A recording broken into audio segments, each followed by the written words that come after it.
नमस्कार।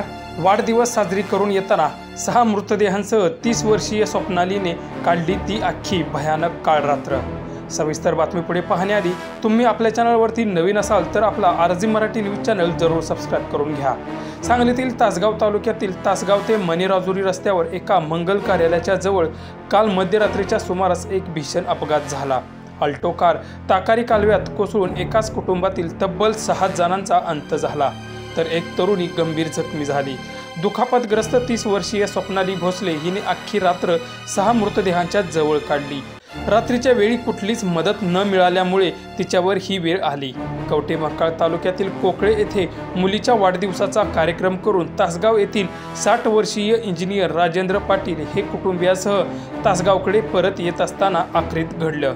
मंगळवारी मध्यरात्री 12:30 वाजण्याच्या सुमारास तासगाव ते मणिराजुरी रस्त्यावर आल्यानंतर कार चालवत असलेल्या राजेंद्र पाटील यांचा कारवरील ताबा सुटला। त्यामुळे कार थेट चिंचणी हद्दीतील ताकारी कालव्यात जाऊन कोसळली।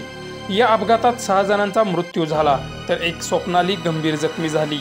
दुर्दैवी गोष्ट म्हणजे ती रात्रभर गाडीत बसून होती। रस्त्यावर कोणीही नसल्याने तिला कोणत्याच प्रकारे मदत मिळाली नाही। आजूबाजूला घरातीलच 6 जणांच्या मृतदेहाबरोबर तिने अख्खी रात्र काढली। एकाच कुटुंबातील 6 जणांचा मृत्यू झाल्यामुळे परिसरात हळहळ व्यक्त केली जात आहे।